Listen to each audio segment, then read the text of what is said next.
আজকে আপনাদের সঙ্গে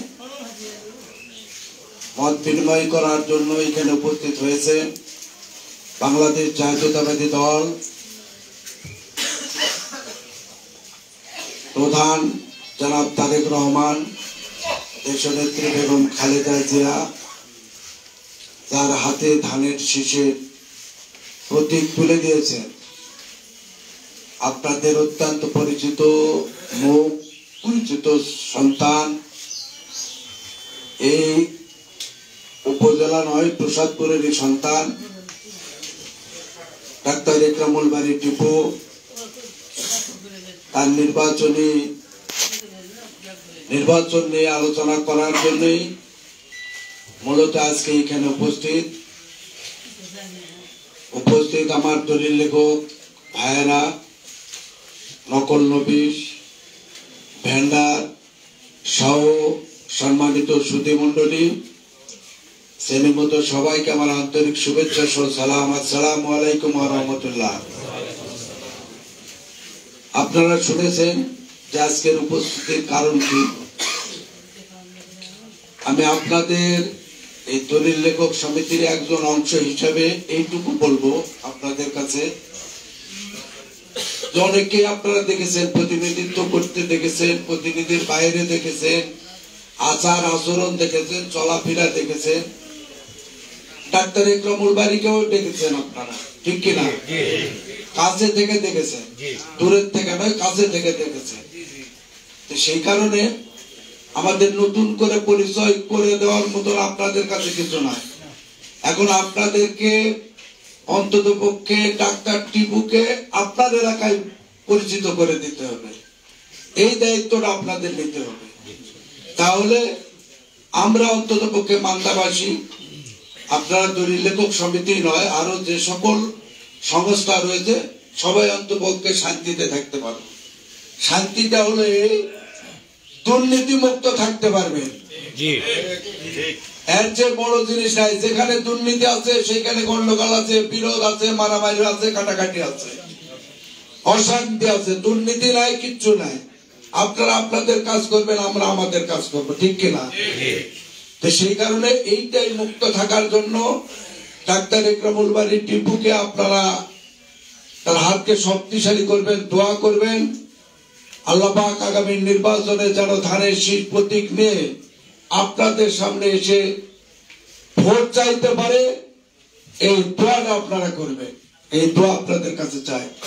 সাথে সাথে আজকে যারা এখানে উপস্থিত হয়েছেন দলিল লেখক ভাইয়েরা, উনিও কিন্তু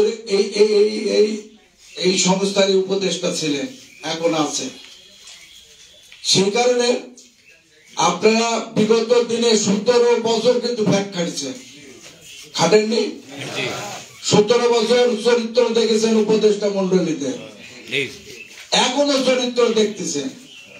ডাক্তার টিপু বা আমি ব্যক্তিগতভাবে কোন মোহরি, কোন দলিল লেখক, কোন স্ট্যাম্প ভেন্ডার, কোন নকল নবিশ যদি বলতে পারে যে না আমাদের উপর অত্যাচার করে, নির্যাতন করে অর্থ আদায় করেছে, তাহলে আমরা মান্দাতে আপনাদের কাছে ভোট চাইতে আসবো না। আর যদি আপনাদের উপকারে লেগে থাকে তাহলে আমরা দাবি করবো ডাক্তার টিপুকে আগামী দিন আপনারা ধানের শীষ প্রতীকে নির্বাচিত করবেন। এটা হলো আমাদের দাবি। কারণ আমরা যদি সৎ থেকে আপনাদের সাথে চলাফেরা করতে পারি তাহলে সৎ মানুষ হিসাবে আপনাদের বেঁচে নেওয়া উচিত বলে আমি মনে করি। সেই কারণে ডাক্তার টিপুকে আপনারা যখন যে অবস্থায় যে মুহূর্তে ডাকবেন সেই মুহূর্তেই পাবেন, ঠিক কিনা? পাবেন। আবার আপনি বিপদে আপদে পড়েছেন, বাসায় ওখানে আপনি গেলেই পাবেন, টাকা পাবেন। তাহলে আপনাদের উচিত হবে তার হাতকে শক্তিশালী করা। যত কাজ করে নেন না কেন, হাতকে শক্তিশালী না করলে তো করা যাবে না।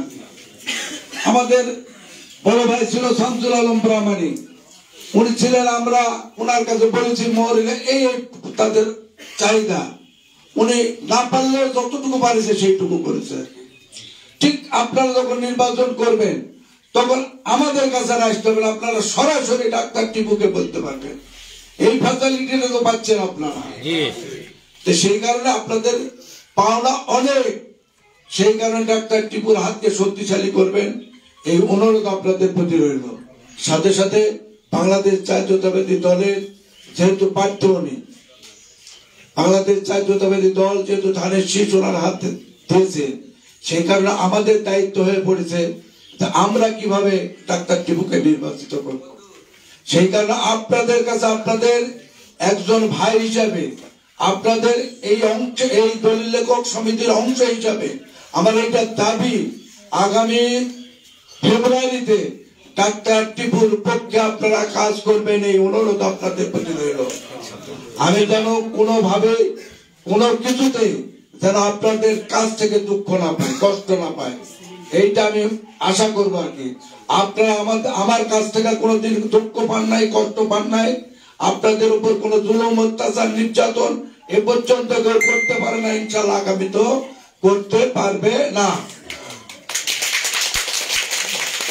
সেই কারণে আপনাদের কাছে আমার এই বিনিয়োগ একটাই অনুরোধ যে আপনারা ধানের শীষ প্রতীকে ভোট দিয়ে ডাক্তার টিপুর হাত দিয়ে শক্তিশালী করবেন। এই অনুরোধ রেখে আগামী দিনে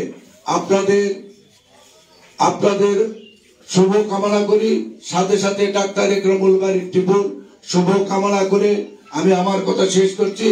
আল্লাহ হাফেজ, আসসালামু আলাইকুম।